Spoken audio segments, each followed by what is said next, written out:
Hello everyone. पिछले lecture में हमने ऑसिलेशन के जेडब्ल्यू एडवांस के कंसेप्ट को समझा था। इसी को आगे बढ़ाते हुए और भी न्यूमेरिकल्स हम करेंगे।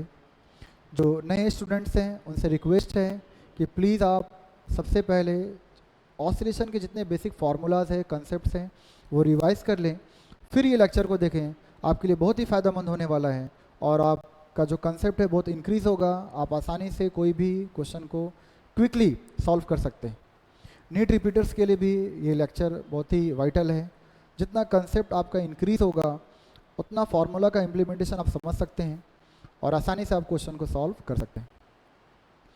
मैंने पिछले लेक्चर में बताया था कोई भी जेडब्ल्यू एडवांस के क्वेश्चन को एनालाइज करना मतलब क्या, फर्स्ट स्टेप यही है आप क्वेश्चन को पढ़कर ये समझें कि इसमें कौन कौन सा यूनिट का फार्मूला यूज़ होने वाला है। सेकंड स्टेप में विद इन 10 सेकंड आप फार्मूला को रिकॉल कीजिए और थर्ड में अगर हो सकता है तो एक रफ डायग्राम बनाकर और फिर फार्मूला का इम्प्लीमेंटेशन करते हुए आप आंसर आसानी से ला सकते हो। यहाँ पर जो क्वेश्चन दिया हुआ है, a particle of mass m is executing oscillation about the origin on the x-axis. Its potential energy V is equal to kx cube, where k is a positive constant. If the amplitude of oscillation is r, then find the time period of the oscillation. अगर कोई particle vibrate कर रहा है, oscillate कर रहा है, जिसकी potential energy दी हुई है, तो जहाँ पर पोटेंशियल एनर्जी मतलब क्या, हमें तुरंत रिकॉल करना है कि जहाँ भी बॉडी का पोजीशन चेंज होगा, जहाँ भी किसी बॉडी का शेप कॉन्फ़िगरेशन चेंज होता है, वहाँ पर पोटेंशियल एनर्जी चेंज होता है। तो यहाँ पर पोटेंशियल एनर्जी दी हुई है। पिछले लेक्चर में भी हमने देखा था कि एक रॉड है, रॉड का सबसे पहले वहाँ पर रोटेशनल का भी कंसेप्ट यूज़ हुआ था, मोमेंट ऑफ इनर्शिया। एक रॉड इनसाइड द लिक्विड है तो वहाँ पर अब थ्रस्ट भी लगेगा, फ्लूइड मैकेनिक्स का भी कंसेप्ट यूज़ हुआ था। तो जो नए स्टूडेंट हैं उनसे रिक्वेस्ट है कि सबसे पहले आप फर्स्ट लेक्चर को समझें और ये फिर लेक्चर को देखें। यहाँ पर पोटेंशियल एनर्जी दी हुई है मतलब क्या, जो हमें दो फोर्स का इक्वेशन चाहिए, like for the single loaded spring F is equal to minus K X, तो दूसरा इक्वेशन हम लोग क्या यूज़ करते हैं, F is equal to M into A. अगर पेंडुलम है तो अगर वो मीन से डिस्प्लेस हुआ और एक्सट्रीम पर जा रहा है तो F is equal to minus M G sine theta, that is what restoring force. तो दूसरा इक्वेशन हम लोग क्या यूज़ करते हैं, F is equal to M into A. यहाँ पर भी हमें जो रीस्टोरिंग फोर्स मिलेगा वो from the equation of potential energy मिलेगा। क्वेश्चन का सॉल्यूशन क्या होगा, सबसे पहले आपको ये एनालाइज करना है कि यहाँ पर पोटेंशियल एनर्जी दिया है मतलब क्या, वहाँ से एक फोर्स का वैल्यू आपको मिलेगा। We know that since the particle is oscillating about the X axis, so the X is equal to a sin omega t. Displacement of the particle is given by x is equal to a sin omega t. Now acceleration is equal to minus omega square x. Any particle which is performing simple harmonic motion, so acceleration of the particle is given by minus omega square x. पिछले lecture में भी हमने बताया था कि minus मतलब क्या, the acceleration of the particle is always directed towards mean. Pendulum है वो मीन से एक्सट्रीम जा रहा है, पर एम जी साइन थीटा किधर लगेगा, टुवर्ड्स मीन। स्प्रिंग है, block is attach to the spring, वहाँ पर भी ब्लॉक आपका स्ट्रेच हो रहा है, एलोंगेट हो रहा है। तो स्प्रिंग में अगर एलोंगेशन होगा तुरंत आपका रीस्टोरिंग फोर्स सेटअप होगा opposite to the direction of displacement, opposite to the direction of elongation in the spring. अगर स्प्रिंग कंप्रेस हो रहा है उसके अपोजिट में रीस्टोरिंग फोर्स सेटअप होगा। तो हमेशा जो एक्सेलरेशन होता है that is what always directed towards mean.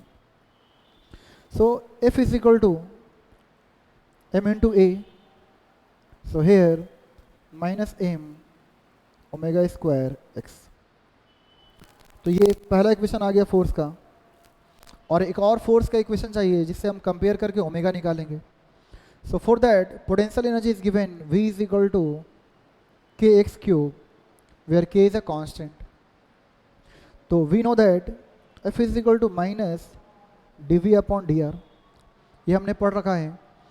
Even in the work energy power में जो पोटेंशियल एनर्जी है, स्टेबल सिस्टम अनस्टेबल सिस्टम में हमने पढ़ा ये कि del V upon del R, that is what force. तो यहाँ पर डेरिवेटिव फॉर्म में dV upon dr and this is what minus. Here potential energy is given in terms of x, so we can write F is equal to minus dV upon dx. So minus d upon dx, potential energy is equal to kx cube. It will become minus 3k x square. x cube का differentiation क्या होगा, तो ये 3x square, k is constant बाहर गया, minus 3kx square. So this is what force. तो ये दूसरा इक्वेशन है और ये आपका पहला इक्वेशन है. F is equal to ma. On comparing equation 1 and 2, so minus m omega square x is equal to minus 3k x square. Now x gets cancelled, so omega square will be minus get cancelled, so 3k x upon m, and the minus gets cancelled. So omega square will become 3kx upon m. Omega square will become 3kx upon m. So omega will be what? Under root of 3kx upon m, where m is what? The mass of the particle, which is performing simple harmonic motion. We know that for the time period t is equal to 2 pi upon omega. So it will become 2 pi 3kx upon m. तो ये time period क्या आएगा, 2 पाई, this will become m upon 3kx. So this is the solution of this question, where x is equal to 2 pi m 3k, x is equal to r sin omega t. Because in the question it is given the maximum amplitude of the particle, x is equal to r sin omega t. Displacement of the particle can be given as x is equal to a cos omega t, a sin omega t, a sin omega t plus phi, a cos omega t plus phi. So here in terms of a, it is given r, the maximum amplitude of the particle, the maximum displacement from the mean, it is r. So in the final equation of time period, it can be expressed in terms of x. So t is equal to 2 pi under root of m 3k r sin omega t. So this is the time period. So the correct answer is option A, 2 pi m 3k r sin omega t. Option A. So it is what? m upon 3k r sin omega t. तो यहाँ पर जब तक आपको ये नहीं पता कि f is equal to minus del V upon del R, potential gradient अगर आपको नहीं पता, तो आप ये एडवांस के क्वेश्चन को आप सॉल्व नहीं कर सकते. अगला क्वेश्चन क्या है, this is the question and which is very important.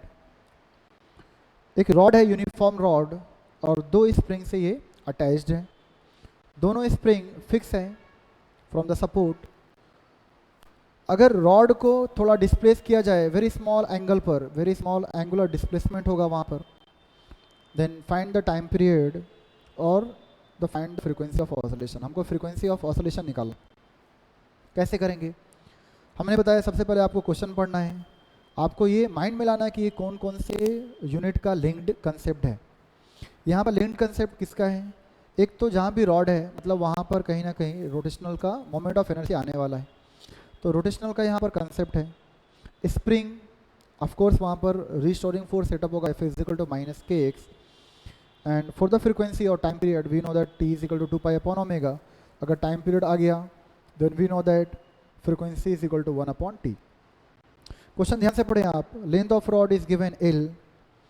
दोनों स्प्रिंग से ये अटैच है, एक रॉड है ये, और यहाँ भी स्प्रिंग है और यहाँ भी स्प्रिंग से ये कनेक्टेड है.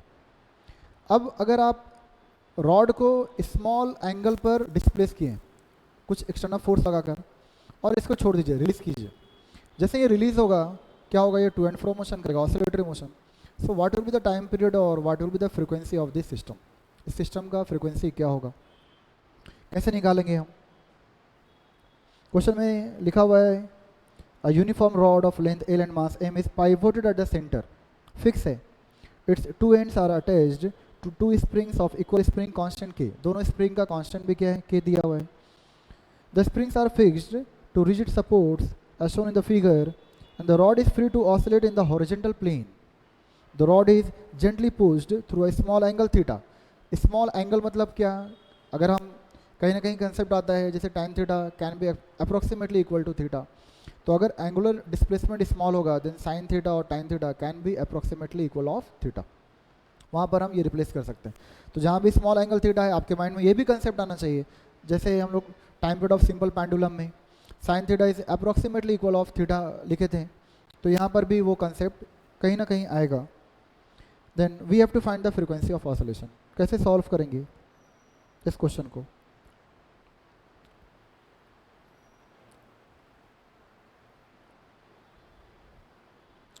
सबसे पहले यहाँ पर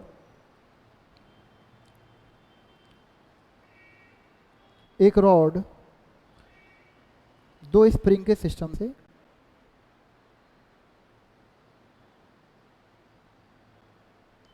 एक रॉड आपका दो स्प्रिंग से कनेक्टेड है। तो इनिशियली कुछ भी ऑसिलेशन नहीं होगा जब तक आप इसको डिस्टर्ब नहीं करेंगे। जैसे हमने डिस्टर्ब किया तो यहाँ पर क्या हो, डिस्टर्ब करने का दो मेथड है। हो सकता है कि कोई ये सेंटर तो फिक्स रहेगा, इसके अबाउट ये ऑसिलेट करे, या हो सकता है इसको थोड़ा एंगल में पीछे खींचे, तो इसके अबाउट भी ऑसिलेट कर सकता है ये अप एंड डाउन, या फिर इसके अबाउट ये रिवॉल्व कर सकता ऐसा, ऊपर नीचे भी हो सकता ऐसा, या फिर ये भी रिवॉल्व कर सकता है। सबसे पहले फाइंड करना पड़ेगा कि कितना एलोंगेशन हुआ, क्योंकि जितना स्प्रिंग में एलोंगेशन होगा उतना रीस्टोरिंग फोर्स सेटअप होगा स्प्रिंग में। नाउ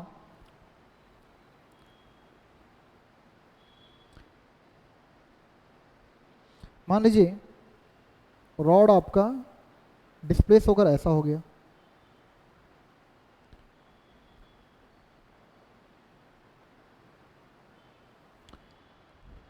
तो कितना एलोंगेशन हुआ we have to find that, और उसके अकॉर्डिंग फिर हम रिस्टोरिंग फोर्स निकालेंगे। और फिर यहाँ पे जहाँ भी एंगुलर डिस्प्लेसमेंट होगा हमारे माइंड में तुरंत आना चाहिए, वहाँ पे टॉर्क एक्ट होगा। तो on comparing torque we will get the answer. यहाँ पर स्प्रिंग इनिशियली ये था,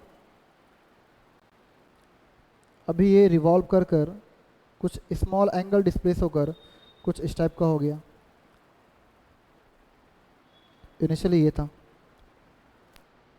तो यहाँ स्प्रिंग में कुछ एलोंगेशन हुआ। स्प्रिंग रॉड अगर ऐसा गया तो रॉड से स्प्रिंग कनेक्टेड है, बोथ द स्प्रिंग। अगर ये इधर गया तो यहाँ भी स्प्रिंग क्या होगा, एलोंगेट होगा, ये नीचे इधर जाएगा, तो नीचे वाला स्प्रिंग भी क्या होगा, एलोंगेट होगा सेम अमाउंट में। और यहाँ जो फर्स्ट एंड है यहाँ भी स्प्रिंग कनेक्टेड है, तो यहाँ भी आपका कुछ एलोंगेशन होगा। सो what will B that elongation?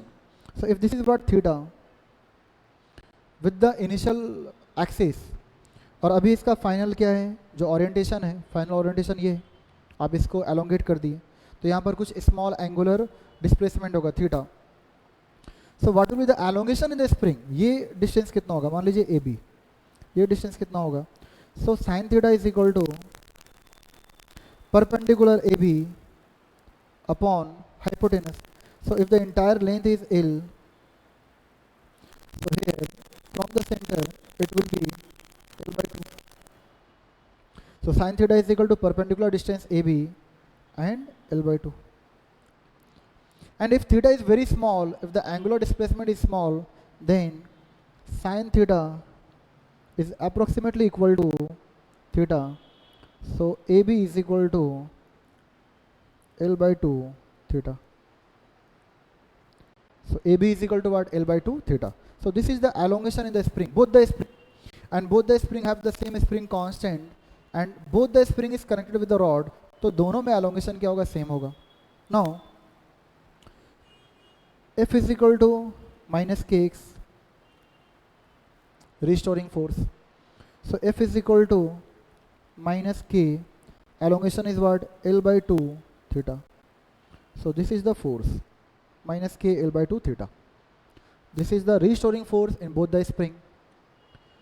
पर जहाँ भी एंगुलर डिस्प्लेसमेंट हो रहा है वहाँ पर टर्निंग मोशन के लिए टॉर्क रिस्पॉन्सिबल होता है। यहाँ पे टॉर्क का फॉर्मूला क्या होगा? Then torque tau is given as force into perpendicular distance. force into perpendicular distance. So this is what the force into perpendicular distance. Force का वैल्यू हमको पता है -k/L/2 थीटा. परपेंडिकुलर डिस्टेंस क्या होगा? सो अगर ये रॉड इधर गया तो परपेंडिकुलर डिस्टेंस क्या होगा from the centre of mass? This is what L/2 theta. और एलोंगेशन क्या आपका AB, and AB is what L/2 theta. L/2 theta. पहले ये था रॉड, ये डिस्प्लेस हो गया कुछ, तो जितना डिस्प्लेसमेंट एलोंगेशन यहाँ पर होगा उतना एलोंगेशन इधर भी होगा. But the perpendicular distance from the centre of mass is what L/2. So force is equal to in both the spring, क्योंकि दोनों स्प्रिंग आपका एक का क्या होगा एलोंगेशन, दूसरे का भी क्या होगा एलोंगेशन, क्योंकि अगर ये इधर गया तो ये स्प्रिंग भी एलोंगेट होगा और ये भी स्प्रिंग एलोंगेट होगा. तो दोनों में रिस्टोरिंग फोर्स मतलब दोनों में टॉर्क लग रहा है. कितना लगेगा? सो it will become -k/L/2 theta into perpendicular distance L/2 plus -k/L/2 theta into L/2. This is the torque in both the springs. This is the entire is what force, and this is perpendicular distance. This is force. This is what perpendicular distance L/2. So -k/L/2 theta. This is what force, and the perpendicular distance is L/2. On taking common minus, negative sign common लिए तो यहाँ पे क्या आएगा कि L/2 theta into L/2 plus कि L/2 theta into L/2. So minus common लिए, minus plus minus था बीच में इसलिए प्लस आएगा. सो k L/2 theta into L/2 perpendicular distance का मल्टीप्लाई होगा यहाँ पर. सो it will become what? This is torque, net torque acting on the rod. पर ये एक ही इक्वेशन है, इसको टोटल क्या लिख सकते हैं हम? सो it will become what? -1 and 1 2 k theta L²/4. Minus common है, बाहर गया. L into L, L², 2 into 2, 4. So -2k theta L²/4. And this will become -k theta L²/2. So this is equation A. This is equation A. Now we know that this is torque. तो एक तो angular torque का formula मिल गया from the force into perpendicular distance. But we know that torque is also given as I into alpha. So tau is equal to I into alpha. अभी rod ये oscillate कर रहा है, पर किस पॉइंट के अबाउट रिवॉल्व कर रहा है? अगर यहाँ पे एक फिक्स पॉइंट होता, एक कोई एंड, कोई एक पाइवोटेड रहता कोई एक एंड, तो यहाँ पे हम क्या लेते हैं? mL²/3. जब भी कोई एक रॉड का एंड फिक्स रहता है तो. But when the axis of rotation is passing from the centre of mass, then the moment of inertia is given as mL²/12. So tau is equal to mL²/12 or into alpha. This is equation B. So total torque in both the spring is what? Force into perpendicular distance, दोनों का add होगा. Force k L/2 theta और L/2 is what? Perpendicular distance, और tau is equal to I into alpha, where moment of inertia about the central point is mL²/12 into alpha. Now comparing equation A and B,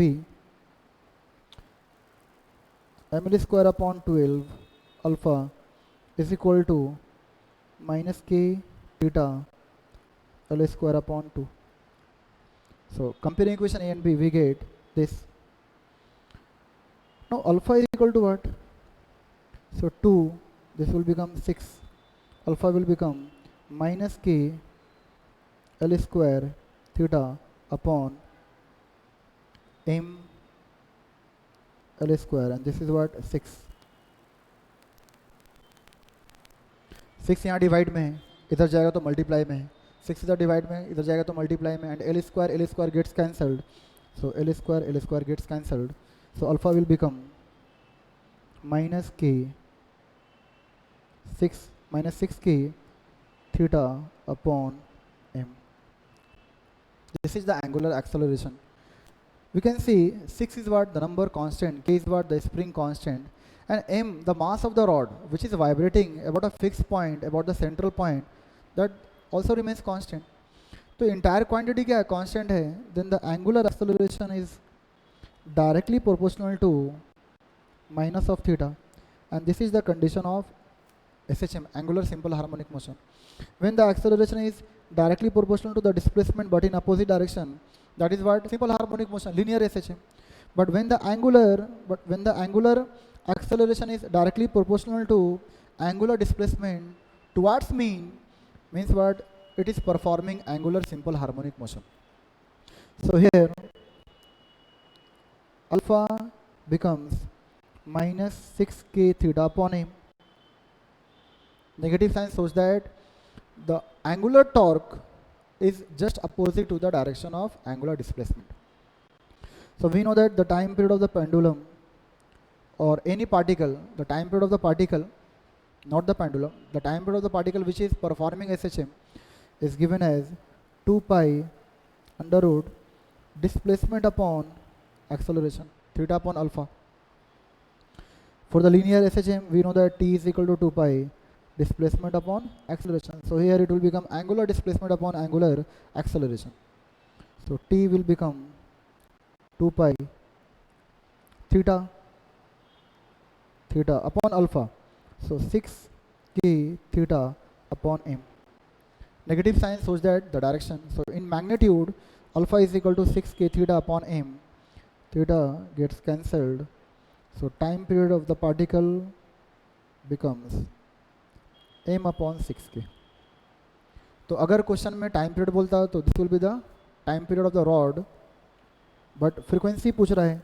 so frequency is equal to 1 upon T, so it will become 1 upon 2 pi and 6k upon m.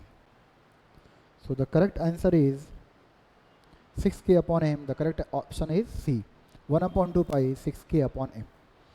तो question को ऐसे solve करना है, analyse करना आपको कि कहाँ पर क्वेश्चन क्या बोल रहा है. सबसे पहले हम बताएं स्टेप, पहले क्वेश्चन समझिए कौन कौन से यूनिट का फॉर्मूला यहाँ पे लिंक होने वाला है. यहाँ पर रॉड है और वो 2 स्प्रिंग से कनेक्टेड है. रॉड मतलब कहीं ना कहीं यहाँ पे मोमेंट ऑफ इनर्शिया का कंसेप्ट है. पिछले क्वेश्चन में moment of inertia of rod about the pivoted point, about the fix point is what ml square upon 3. पर यहाँ पे रॉड जो वाइब्रेट करेगा वो about the fix point, central point के अबाउट रिवॉल्व करेगा. तो यहाँ पे फॉर्मूला होगा ml square upon 12. So this is the difference. So frequency is given as new is equal to 1 upon T and 1 upon 2 pi under root 6k upon m. इसको हम लोग ऐसे भी सॉल्व कर सकते हैं. यहाँ पर जो हमने इन टर्म्स ऑफ मैग्नीट्यूड लिया, we know that for the linear d2x upon dt square plus omega square x is equal to what, 0. This is the standard equation of simple harmonic motion, differential equation. अगर कोई particle SHM proof हो गया कि अगर वो SHM कर रहा है, then we can apply d2x upon dt square plus omega square x is equal to what, 0, where x is what, the displacement from the mean. तो यहाँ पर भी अभी अल्फा इज इक्वल टू आया था, यहाँ से alpha is equal to minus 6k theta upon m. So we can write in terms of alpha plus 6k theta upon m is equal to 0. And for alpha we can write d square theta upon dt square. Angular acceleration is what? Full derivative of angular displacement, d square theta upon dt square.